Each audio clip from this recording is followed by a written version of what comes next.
आपको दिमाग में एक आपके सेंसर बोर्ड रहता है कि यार इतना चलेगा, इतना नहीं चलेगा, या मेरी ऑडियंस ऐसी है या वैसी है?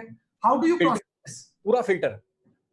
इन 5 सालों में, यूट्यूब के 5 सालों में आप शुरू की वीडियोस उठा के देख लो और अभी की वीडियोस, लोग अभी ज्यादा खफा मुझसे इसलिए हैं कि भुवन यार तू अब गालियां नहीं देता। मैं कहा है मैंने कहा वहां मेरी माँ फूले नहीं समारी कि लड़का मैच्योर हो गया है, लड़का थोड़ा कम गाली गलौज कर रहा है। क्योंकि शुरू की वीडियोस उठा लो और अभी की वीडियोस उठा लो, बहुत फर्क है। अब मैंने गालियां करनी बंद कर दी हैं और केवल अब गालियां उन्हीं को रिस्ट्रिक्टेड हैं जो कैरेक्टर पे सूट होती है। जैसे टीटू मामा देता है, एक एक लड़का है समीर, वो समीर के तो नाम में ही गाली है। एक है बनछोड़ दास, उसके भी नाम में ही गाली है। तो ये 3 जने हैं टोटल 19 में से, जिनकी जब वीडियो आती है तो उसमें थोड़ा 18 प्लस मामला होता है। बट 18 प्लस मुझे पसंद है, मैं ऐसा कंटेंट बहुत देखना भी पसंद करता हूँ मैं। मतलब कोई बाहर की मूवी हो गई फनी, कोई रसल पीटर्स का स्टैंड अप शो हो गया, तो ये सारी चीजें देखनी मुझे पसंद है। तो और मेरे को लगता है कि थोड़ा डेली वाला ह्यूमर भी ऐसा है।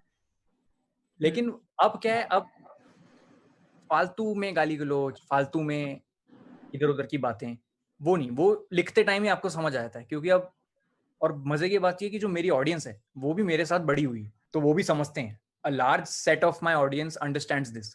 और वो डीएम भी करते हैं, मेरे को मैसेज भी करते हैं कि भाई it is commendable how despite hearing all the criticism about less abuses now you haven't started it again. मतलब अगर गाली पड़ती तेरे को कि तू गालियां कम दे रहा है तो तू वापस शुरू कर देता उनको प्लीज करने के लिए। बट नाउ मेरे को नहीं लगता मुझे ये करना चाहिए। एक बहुत ही रिस्पॉन्सिबल फील करता हूँ मैं कि यार अब थोड़ी ऐसी बात भी करनी चाहिए जो हंसाए भी और थोड़ा एक ना पिन पॉइंट भी कर दे किसी को। एक एक इसके पीछे क्या ये फंडा भी है भुवन कि जब आपकी ऑडियंस बड़ी हो जाती है तो आपकी रिस्पॉन्सिबिलिटी भी थोड़ी, मतलब पीपल स्टार्ट विजुअलाइजिंग यार ये यूथ आइकन है, मतलब भुवन बाम भी तो गाली देता है या टीटू भी तो गाली देता है तो मैं भी दूंगा। कभी इसका कोई प्रसंग सामने आया, कोई इंसिडेंट की किसी ने आके बोला हो कि, या घर में कभी आंटी ने टोका हो कि क्या बनाता रहता है तू वीडियो, मैं अपनी कीर्तन वाली सहेलियों के साथ बैठ के नहीं देख पाती?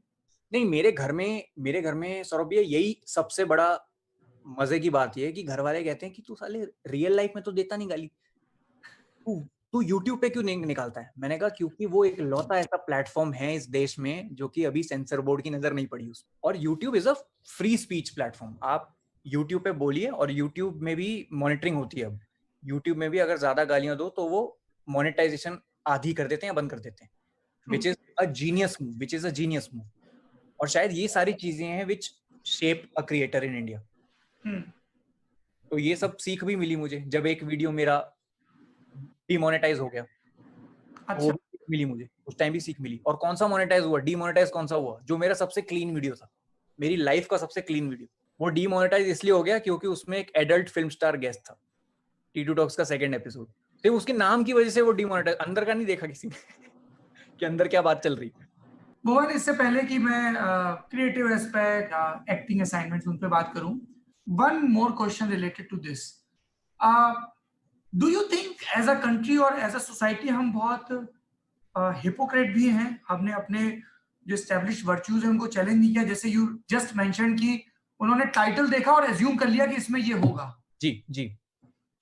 तो हम बहुत ही ऊपर ऊपर है ये सारी चीजें कि सोसाइटी में गाली है नहीं है, हम बहुत सारी जो सो कॉल्ड बोल्ड चीजें हैं उन पर बात नहीं करते हैं, और बहुत अलग अलग तरीके से हमारी बोल्डनेस दिखती है। भैया मेरे को ये लगता है कि हिपोक्रेसी तो है in terms of content consumption.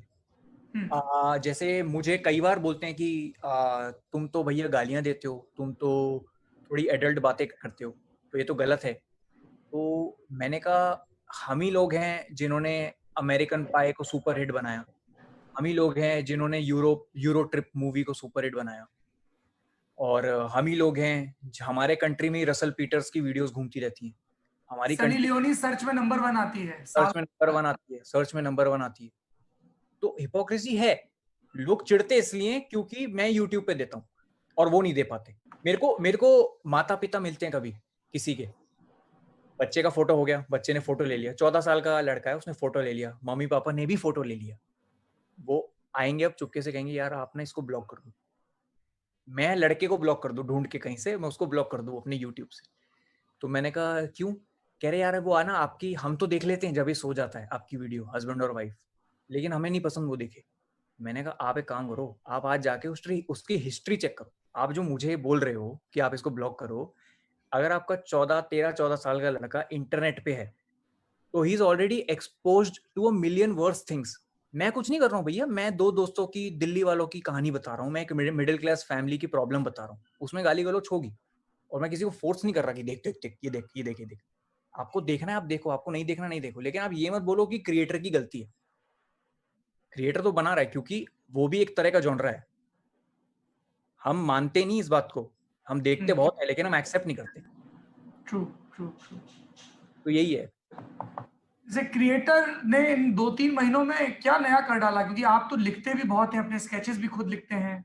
जी यार, मैंने जैसे कई मेरी मुंबई की इंडस्ट्री के दोस्तों से बातें, वो बोले कि यार बहुत छक के पढ़ा, पर कई ऐसे भी मिले जो बोले यार ठीक है लिखना था, लेकिन ऐसे थोड़ा ना लिखना था कि कहीं जा ही नहीं पा रहे हैं तो मजबूरी में लिखना है, मन से लिखना है। बिल्कुल बिल्कुल बिल्कुल। तो अभी क्या है, अभी इन 100 दिनों में मेरे केवल 5 एपिसोड आए। मैं चाहता मैं हर हफ्ते डाल देता एक वीडियो, क्योंकि सब घर में व्यूज आ जाएंगे, फटाफट खटाखट व्यूज आ जाएंगे। पर मैंने कहा भाई मेरा 2016-15 में चैनल बनाया था, 16 में मुझे रियलाइज हो गया था कि अगर आपको लंबी रेस का घोड़ा बनना है तो आप सिर्फ वो कीजिए जो आपका मन चाहता है। आप ये मत सोचिए कि उसको अच्छा लगेगा, वो कैसा रिएक्ट करेगा। अगर आपने ये करना छोड़ दिया तो आप खुद के लिए जब लिखते हो ना तो कुछ उसका अलग ही नशा भी होता है, मजा भी होता है। क्योंकि जब आप खुद लिख रहे हो कॉमेडी और हंस रहे हो ना खुद ही, तो आपको पता ही है कहीं ना कहीं किसी को तो मजा आएगा, टच करेगा। अब ये ट्रेंड में है, मैं इस पे बनाता हूँ, व्यूज आ जाएंगे। वो मेरा आइडिया है, बिल्कुल मैं इन चीजों से तो दूर ही रहता हूँ। बहती गंगा में हाथ धोने का मेरा काम बिल्कुल है ही नहीं। 100 दिन में 5 एपिसोड किए मैंने और मैं खुश हो गया उन एपिसोड्स को। क्यों साला 10 दिन बाद भी अगर मैं पलट के देखूंगा ना, मतलब 10 साल बाद भी देखूंगा कि यार भुवन तूने ये किया था, और प्राउड होना चाहिए आदमी अपना पुराना काम। तो यही है, तो मैं घुसता नहीं हूँ जल्दबाजी की चीजों में।